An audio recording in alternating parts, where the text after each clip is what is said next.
This is David, a young shepherd boy tending sheep near Bethlehem, carrying a sling and songs in his heart. He is not a soldier, but he is anointed by God earlier to be a future king, and that calling shapes how he views fear. This is Goliath, the Philistine giant, a seasoned warrior, fully armed, towering over men, a living embodiment of fear to Israel. He issues a daily challenge, and his presence defines the terms of the battlefield. As the day breaks, Israel and the Philistines face each other across a shallow valley. The armies are frozen in fear because Goliath taunts them each morning. The cultural honor code demands a champion, and thus the contest stands between nations. In that moment, Goliath steps forward and shouts a challenge, calling for a man to fight him one-on-one. His words are a weapon, shaming Israel and testing their faith. The army trembles because they measure strength by size and sword. As the taunts continue, Israel's leaders feel helpless. King Saul offers his armor to whoever will fight, believing that war requires royal equipment. The armor is heavy and unfamiliar. It symbolizes trust in human protection rather than in God. Days pass, and then David arrives from Bethlehem with supplies for his older brothers at the front. He sees the camp and hears Goliath. Unlike the battle-seasoned men, David is driven by a different calculation. He remembers how God helped when he defended his sheep. When morning comes, David hears how Goliath blasphemes and insults Israel and their God. He cannot stand by.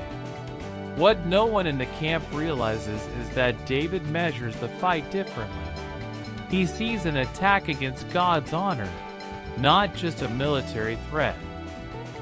In that very moment, David steps forward and volunteers to fight Goliath. The commanders scoff because he is young and untrained. But David explains his past victories over lions and bears as evidence that God will go with him. His faith becomes his credential. Saul listens, moved but skeptical. He offers his own armor to David, as if royal gear could substitute for confidence in God. David tries it on, but the weight and size remind him that victory will not come from human equipment, but from the Lord and skill with his sling. But before the fight begins, David removes the armor and picks 5 smooth stones from a stream. He trusts the sling, a tool he has used to protect flocks. This choice shows the chorus of the story. Faith in God's past faithfulness guides practical action now. When David moves toward the valley, he does not run. The armies fall silent. Every step he takes is an escalation of trust.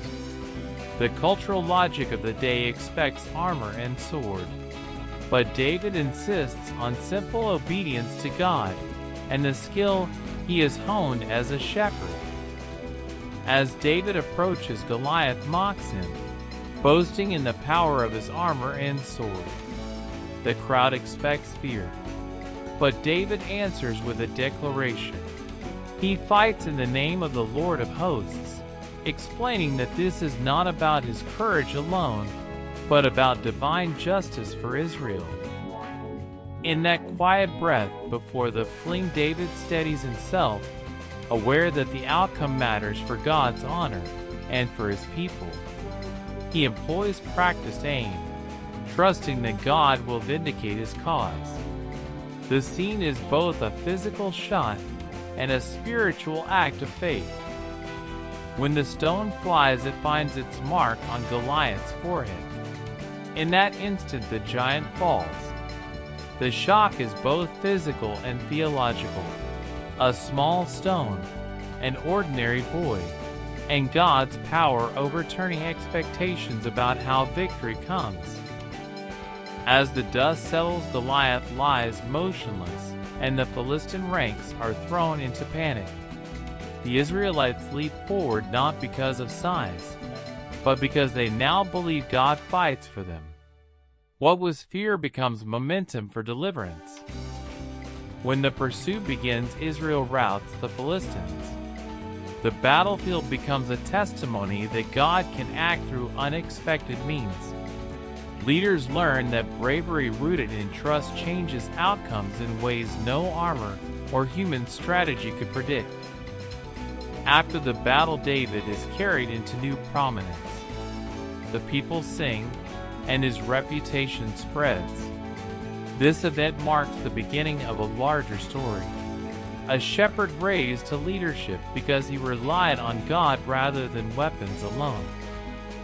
As the story closes, we see why this matters.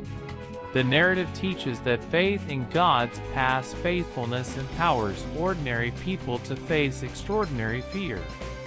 In the ancient honor culture, the act vindicated God's name and changed the nation's destiny. When the dust settles, the passage teaches this. God honors faith that remembers his past deliverances and acts boldly. David's victory shows that trust, not size or armaments, secures God's help. If this story moved you, like the video, subscribe to the channel, and tap the bell so you do not miss the next one.